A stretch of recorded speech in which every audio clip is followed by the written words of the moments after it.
Bueno, la clase que voy a dar hoy es seguridad y anestesia y es un repaso bibliográfico de los temas que hay hoy en día. Bueno, primero voy a hablar del contenido de la clase, es una introducción breve y el contexto mundial. Después voy a hablar un poco de las áreas de trabajo y las diferentes teorías que hay y los distintos sistemas que hay. Y hablar de un poco de cómo era la seguridad antes, con una mirada al pasado y una mirada al futuro. Y al final, como para hacerlo un poco más interactivo, les hago un par de preguntas de qué recomendaciones tienen ustedes como para aumentar la seguridad en nuestro ambiente de trabajo. Bueno, primero que nada, tener en cuenta que nuestro ambiente de trabajo generalmente el sistema de salud es como un ecosistema, que hay múltiples actores, o sea, es un equipo bastante grande en el cual compartimos el mismo fin, que es la recuperación completa del paciente en el ambiente más seguro que sea posible, para que se puedan reincorporar a su vida habitual. Sin embargo, tener en cuenta que vivimos en un mundo con mucha inequidad, entonces no todos los sistemas de salud van a tener la misma posibilidad de acceder a los distintos sistemas de seguridad que existen. Bueno, un poco del contexto mundial y bibliografía reciente. Hay varios estudios que muestran que a nivel mundial hay casi 8 millones de personas mueren a causa de atención de mala calidad, principalmente en en los países de bajos recursos. Y no solo esto, sino que hay un adicional a las discapacidades que produce esta mala calidad en la prestación de servicios, con cerca de pérdida de productividad que está alrededor de 1,6 billones de dólares anuales. También encontré otros estudios que hablan de la mortalidad en estos sistemas de bajos recursos, que analizan las causas de muerte en 137 países y muestran cómo 5 millones de personas más o menos se mueren por mala calidad en sistemas de seguridad baja, ¿no? Y hasta casi un 4 millones de un no acceso a la salud. Me pareció interesante este paper del Lancet de 2018 que analizaba las distintas causas de muerte en el 2016 y como podemos ver ahí en el cuadrito de la izquierda, muertes posteriores a los 30 días a cirugía fueron de 4,2 millones al año, o sea que exceden esas muertes atribuidas al HIV, a la malaria y a la tuberculosis combinada. Y lo que marcaba este paper es que si no mejoramos el cuidado perioperatorio, estas muertes pueden ascender a 6,1 millones de personas por año. En este estudio polémico que se publicó en 1999, Errar es humano, del Instituto de Medicina de Estados Unidos, remarcaba que cerca de 100.000 pacientes mueren anualmente en los hospitales, básicamente por errores del personal de salud en el sistema, en la atención. Pero lo que marcaba también es que, haciéndole un zoom a este trabajo, marcaba que la anestesia es como pionera en lo que es las mejoras en la seguridad. Cita que la anestesia de mortalidad disminuyó un montón, o sea, la incidencia en la mortalidad disminuyó de una muerte cada 5.000 anestesias en los 80 a una muerte cada 300.000 anestesias en 1999. Básicamente por mejoras en los sistemas de salud, o sea, en los sistemas de seguridad que tenemos, y marcaba que anestesia es como pionera en ese sentido, que como es una especialidad de alto riesgo, siempre nos enfocamos en tener la seguridad máxima, ¿no? Y esta declaración de Helsinki mejoró bastante en lo que es la seguridad del paciente. Básicamente lo que dice esta declaración, que fue firmada en 2010 por la Unión Europea, habla de que tiene que haber unos estándares mínimos en lo que es con respecto a nuestra especialidad, con lo que es la anestesiología, que habla de que tiene que haber una evaluación preanestésica, una monitorización básica, tiene que haber unidades de recuperación posanestésica, habla también de un uso seguro de medicamentos y desarrollo de medicamentos más seguros. Habla de los famosos checklists o listas de chequeo, que son fundamentales. Habla también sobre el sistema de reporte de incidentes, pero no punitativo, y una educación continua y un aumento en la seguridad del recurso humano. Como podemos ver en el cuadrito mundial, en 2010 lo firmaron en la Unión Europea, pero casi todo el mundo firmó esta declaración y hubo mejorías significativas en lo que es la seguridad. También es importante, o sea, cómo encaramos un tema tan complejo como la seguridad, ¿no? Y encontré este paper que era una unión entre los ingleses y los estadounidenses, que hablaba de cómo abordar estos sistemas, ¿no? Y hablaba de que hay distintas áreas de trabajo, que nosotros a veces nos enfocamos en lo que es el microsistema, que básicamente es en los pacientes y en nosotros, el personal de salud que está frente al paciente, pero también hay que entender que está dentro de un mesosistema que son las clínicas y los hospitales, pero que está englobado todo por un macrosistema que depende del gobierno, de la política y los sistemas de financiamiento. Y también lo que hablaba estaba bueno como las diferentes áreas de intervención que podemos mejorar, ¿no? Que serían el uso seguro de medicamentos, los cambios en los modelos de la seguridad del paciente, los distintos sistemas de contratación y pagos, los sistemas de información, impacto en los desenlaces quirúrgicos y diferentes maneras de implementar esto, como por ejemplo respecto a poblaciones especiales, y no solo a poblaciones especiales, sino cirugías especiales como y cirugías ortopédicas mayores, pero también en pacientes especiales, como pueden ser el adulto mayor, el obeso mórbido o el binomio madre-hijo. Lo que recalcaba también es fundamental prestar atención al bienestar mental y físico del prestador de salud, evitando como el burnout, la depresión y el suicidio. Y también enfocando en que tenemos que hacer que el ambiente sea un ambiente sostenible en el tiempo y para todo el equipo de trabajo. O sea, encararlo como un pensamiento sistémico, ¿no? Buscando en la bibliografía, la principal causa, la mayoría de los papers lo que habla, es que la principal causa de eventos centinelas eran por falencias en la comunicación. O sea, como que la primer falla que se detecta, o sea, en los análisis de causa raíz, eran falencias en la comunicación entre el equipo. Y esto lleva a tratar de definir como la seguridad, cómo la tenemos que encarar, ¿no? Y hay una tendencia ahora a dejar de enfocarnos en los eventos que salen mal, que son menores, sino tratar de enfocarnos como en este libro que está muy bueno, se llama Seguridad 1.0 y Seguridad 2.0, que habla del manejo en la seguridad, cómo era antes y cómo las tendencias van marcando cómo tendría que ser en el futuro, ¿no? Este libro lo que básicamente define es que tendría que pasar de ser evitar que algo salga mal a asegurar que todo salga bien.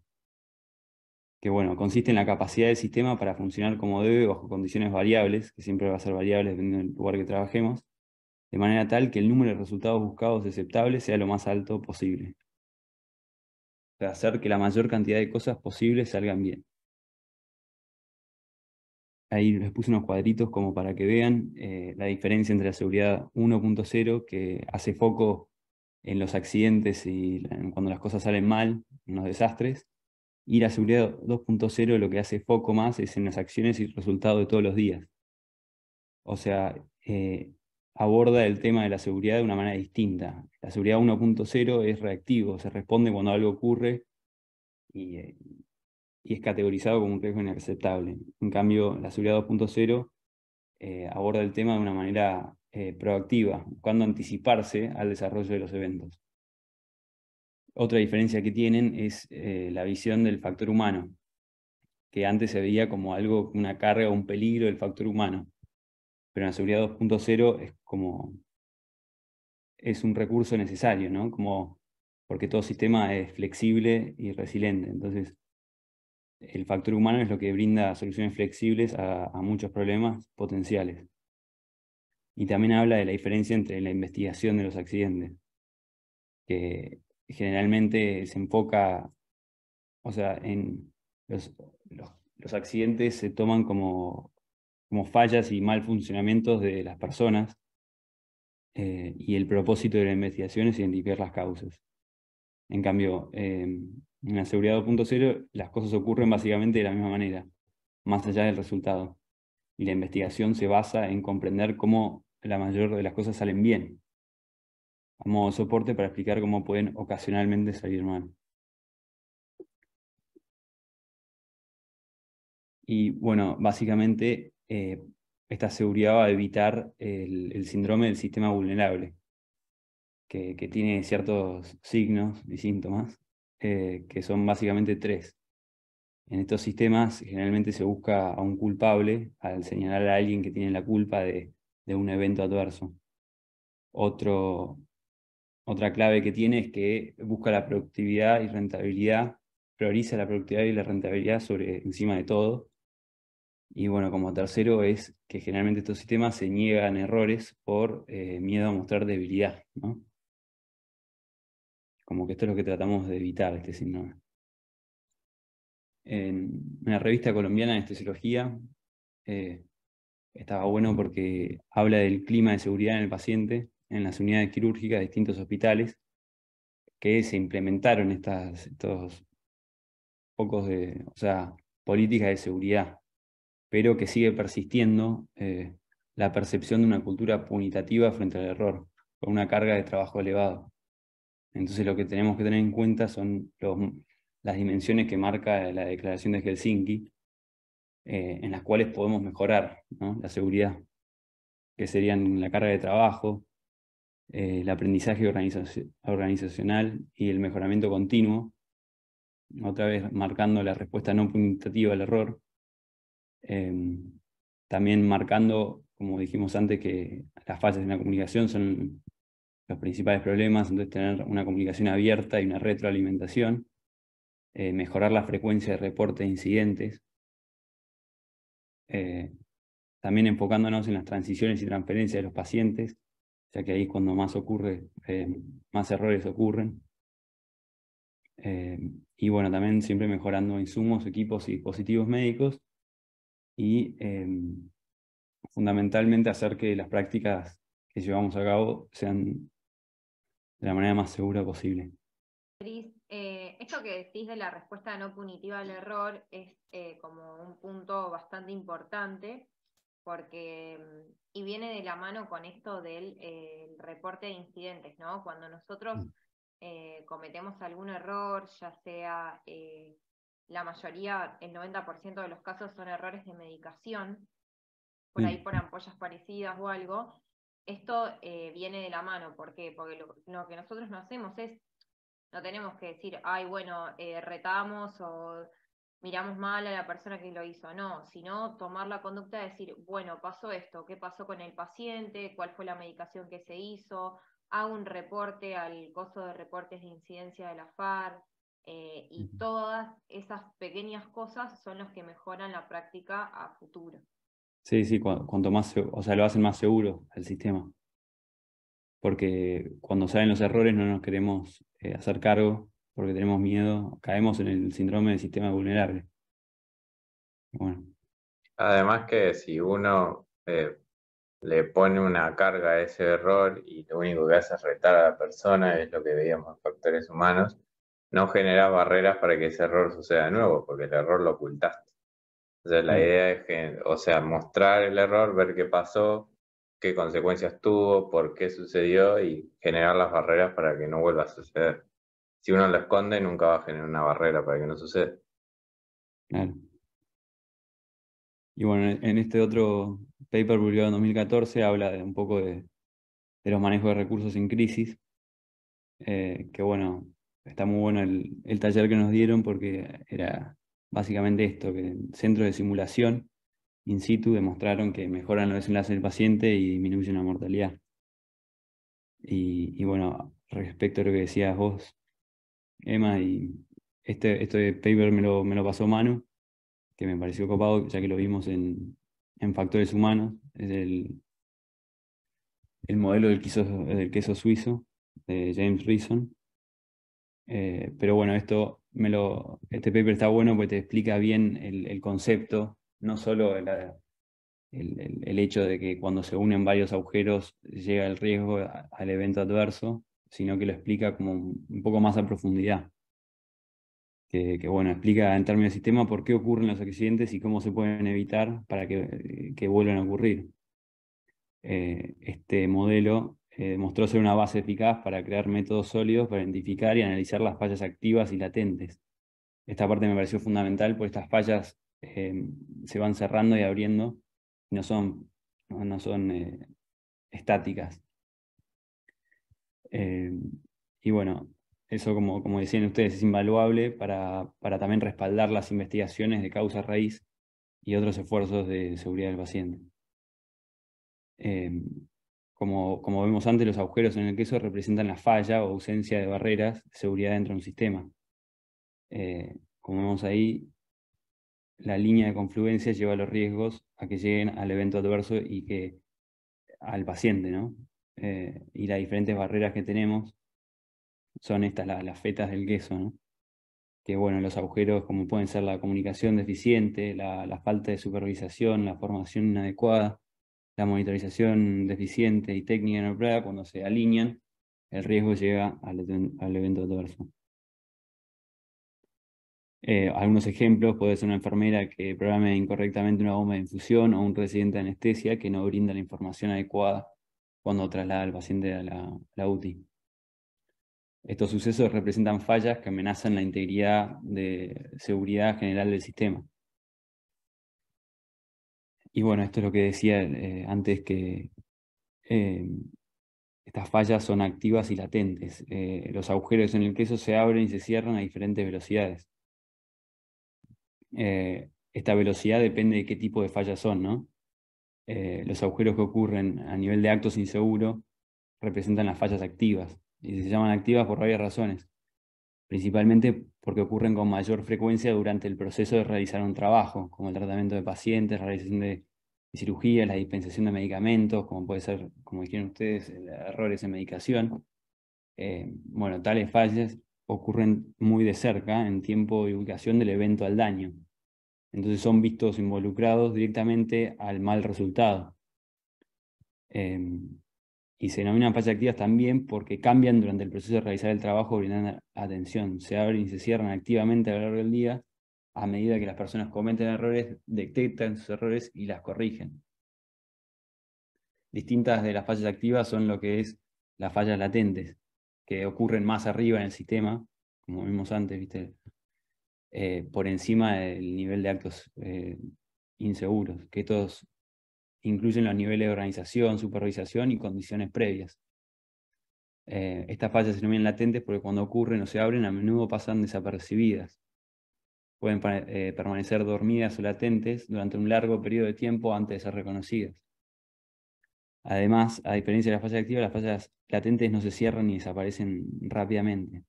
Y es posible que ni siquiera se detecten hasta que ocurra un evento adverso. Por ejemplo, es posible que un hospital no se dé cuenta de que las presiones que impone sobre el personal quirúrgico para aumentar el rendimiento de los pacientes quirúrgicos hacen que el personal tome atajos a limpiar y preparar los quirófanos. Solo después de un largo rato que hay un aumento en el número de pacientes con infecciones en el sitio quirúrgico, este problema se vuelve conocido. Y bueno, ¿quieren comentar algo del queso suizo, si tienen algo para aportar? No, ¿O una estuvo visión bien. distinta? Es más que nada lo que dijiste, que es la suma de pequeñas fallas, ya sean latentes o activas, es lo que van a llevar al evento adverso y son las cosas que hay que tratar de mejorar. Sí. Lo que me pareció que no nos dieron en factores humanos es que estos errores se cierran y se abren continuamente. Y bueno, nada, eso me pareció importante aclarar. Y bueno, este otro paper que encontré hablaba del progreso en la seguridad del paciente en una revista muy conocida de anestesia y analgesia, que lo marcaron como 100 años de progreso, ¿no? Porque fue publicada 100 años después de la primera publicación, en que hablaba principalmente en que la anestesiología es líder en manejando la seguridad del paciente, porque tuvimos que sobrellevar bastante morbilidades que incluyen fuegos, toxicidad de órganos, arritmias y diferentes adversidades, ¿no? Pero bueno, la seguridad fue aumentando y mejorando debido a mejores drogas, avances tecnológicos y un liderazgo fuerte dispuesto a aplicar los factores humanos e investigar las estrategias de seguridad. Pero bueno, siempre se puede mejorar. Y este paper estaba bueno porque te va ejemplificando cómo era antes, desde 1900 hasta ahora. Sí, yo creo que en un futuro es como que va a estar todo, no sé, ¿vieron? Le explicaba a Tristan el otro día la plataforma de monitoreo, esta Edwards. Bueno, vos le pones un pendrive, un USB, y eso te graba todos los parámetros hemodinámicos que tuvo el paciente durante toda la cirugía. Hoy no lo tenemos, pero el día de mañana seguramente todos los monitores tengan eso y todas las historias clínicas, digo el día de mañana en un montón de años, vayan asociados con eso. Entonces, el día que vos tenés un problema legal, te van a decir, ay, bueno, pero de tal minuto a tal minuto vos al paciente lo tuviste hipotenso. Porque hoy en día es como la caja negra que hay dentro de lo que es la anestesiología, porque nosotros la anotamos en la ficha, pero no es lo que realmente pasó. Sí, no, tenemos acá en el IGAN, y no sé si en algún lado en Argentina, pero en otros lados se marca la medicación antes de hacerla. Las etiquetas tienen un código de barras, se hace un escaneo como en el supermercado y eso ya queda directamente cargado en la historia clínica. Y los datos del monitor también van todo directo a la historia clínica digital. O sea, no es que no es tan Claro, no ciencia puedes ficción, mentir. sino que pasa, claro, no puedes mentir porque queda todo registrado lo que haces. Claro, pero marcando siempre un como no punitativo, sino que crear sistemas para que el error no ocurra, sino que no actuar sobre el error, sino actuar sobre los sistemas que hacen que ese error no llegue al paciente. Eh, como tener eso de base, que vi que en las tendencias de los papers que publican en esta revista hablan, ¿viste? No, obvio, siempre es como para mejor, para decir, bueno, ¿qué es Claro. lo que se quiere? O sea, lo más grave es que el anestesiólogo, por ejemplo, haga anestesias simultáneas. Entonces, vos con esto decís, tiene que estar sí o sí, minuto a minuto en quirófano, porque si no, bueno, todo esto queda grabado y bla, bla. Pero, me olvidé lo que iba a decir. No, que básicamente se busca eso, como disminuir los errores, no punitivamente por decir, ay, no, bueno, por el día que tengo un problema legal, no, sino para mejorar eso, digamos, para que siempre Claro. haya un anestesiólogo en quirófano poniendo atención al monitor, a las drogas, a los parámetros, digamos. Sí. Y bueno, este gráfico marcaba como ese aumento en la tendencia de estudios sobre seguridad en el paciente, ¿no? Como podemos ver, en 1975 había solo un estudio en la seguridad del paciente y para 2015 hay casi 35 estudios publicados por año de seguridad en el paciente. Cómo fue mejorando y cómo se le fue dando más importancia, ¿no? Esto me parecía interesante, que hablaba de que en 1900 había bastante poca seguridad y había muchos pacientes que tenían miedo de entrar a la anestesia y había como un status lymphaticus que decía que pacientes jóvenes se morían en la anestesia y medio que excusaba al proveedor de anestesia de decir qué había pasado. Cushing escribe algo de que cuando lo ponían los pacientes a dormir, a anestesiarlos, salía fluido de la boca, en la boca y se inhalaba y moría. Como que era muy inseguro, ¿no?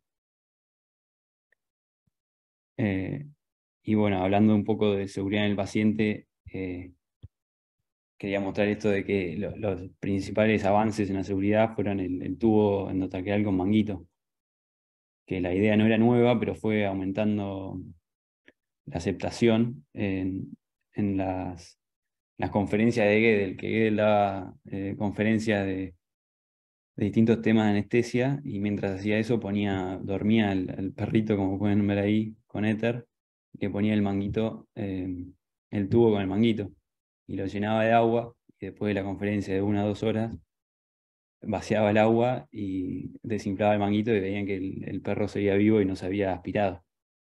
Entonces eso fue como uno de los avances principales.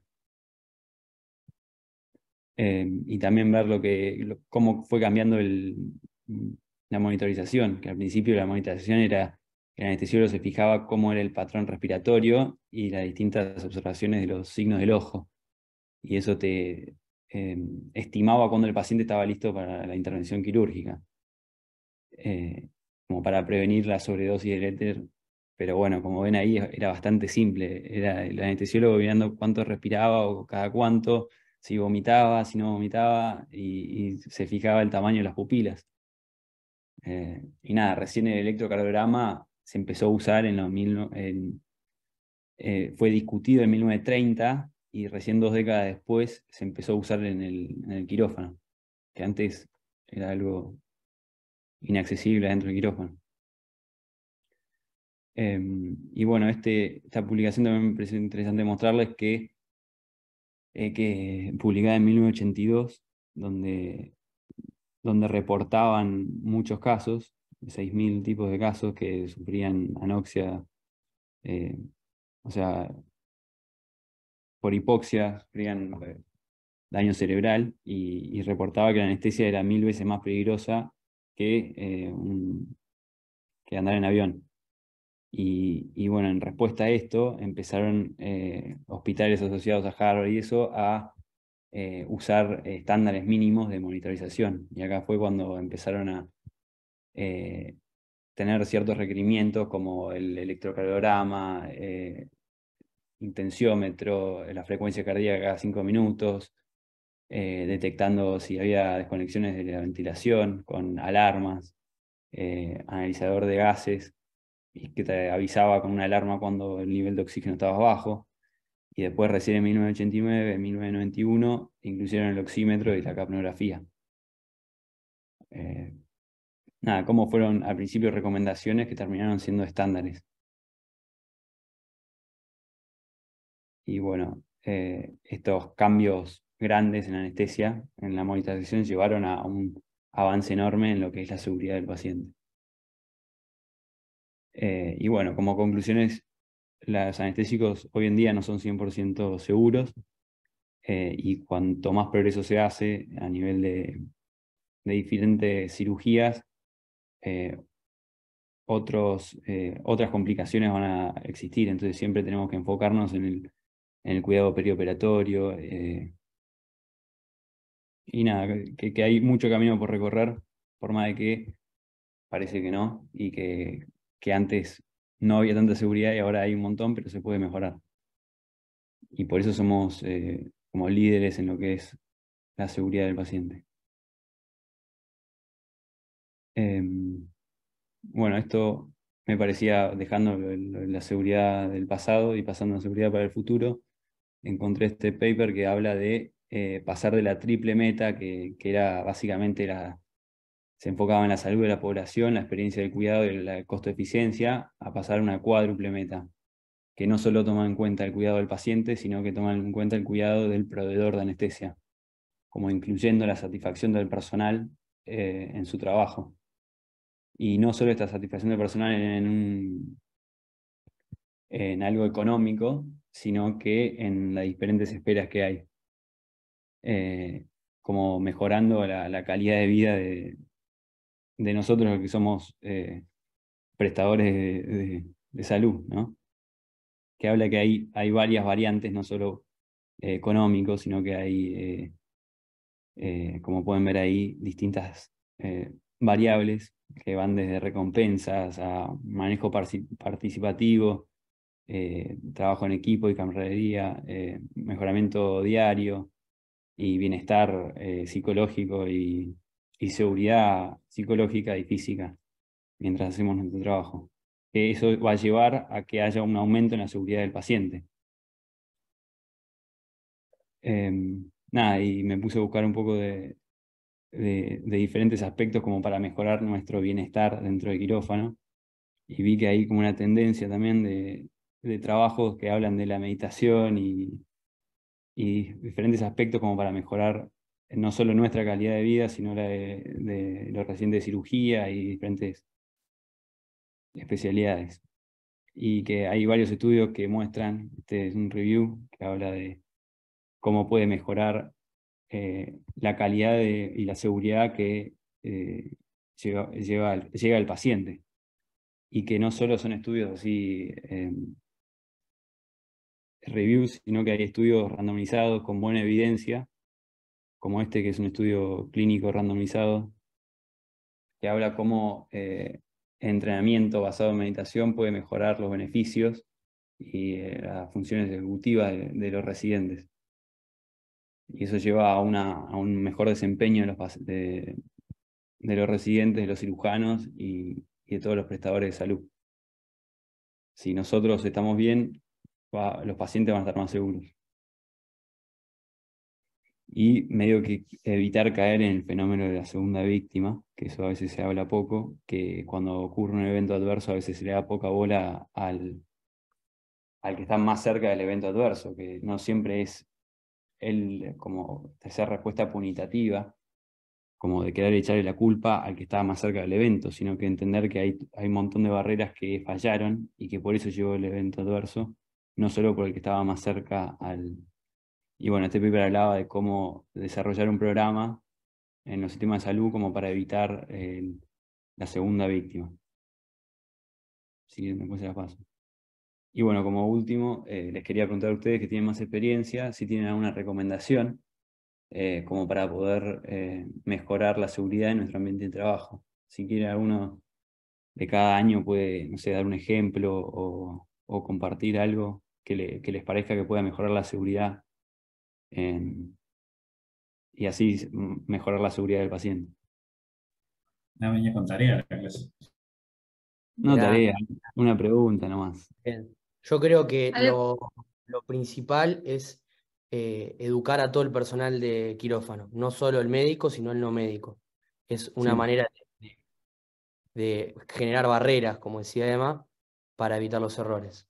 Que todos sepamos bien lo que estamos haciendo, no Claro solamente que trabajamos cargar en una este jeringa ecosistema, o- que no somos solo nosotros las barreras, sino que hay todo un equipo entero.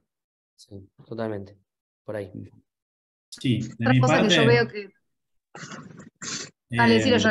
dale. De mi parte, yo lo que veo que en la anestesia es algo que a mí siempre me llamó la atención, más que nada porque me gusta lo otro también, es que comparte mucho con el tema, no sé si leíste seguramente en la seguridad de todo eso, que muchas de las cosas se basan en los checklists y protocolos de chequeo previos a la inducción, muy parecidos a los que tienen en la aviación. Los aviones, sí, la aviación. Eso está bueno porque vos, por ejemplo, vos cuando vas a hacer un despegue o un aterrizaje tenés todo todo un protocolo con un checklist en el que vas chequeando distintas partes del avión y todo eso. Y los pilotos, la mayoría lo hacen porque los que van arriba del avión son ellos. Entonces les importa de que cuando vos estás saliendo del avión, si tenés alguna falla, se caen porque se van a morir ellos. En cambio nosotros, como la gran mayoría, si se muere el paciente, no te morís o no te pasa nada, como que lo pasan por alto a todo eso. Y yo creo que eso es importantísimo. Vos antes de salir a hacer una anestesia, deberías chequear absolutamente todo, ver que tenés todo cargado, todo eso, y chequearlo con una lista, no de memoria, de decir, bueno, miro la lengua, sino que deberíamos tener una lista de chequeo. Y yo lo sé que, o sea, los tiempos, la vorágine, más que nada en privado y todo eso, no permitirían acá, por lo menos en Argentina, llevarlo a cabo nunca. Pero sería lo ideal y eso haría que los errores lleguen a mínimo al 100%, porque vos chequeas la droga, chequeas el laringo, todo bien protocolizado y siguiendo una lista de pasos impresa, es muy difícil de que te pase de que cuando vayas a necesitar algo no lo tengas. Y para mí eso es lo más importante de todo, que obviamos todo. Sí, como tratar de salir de Em, este sistema vulnerable, ¿no? De Algo que dice que Joe, quizás la costo-efectividad sobre todo.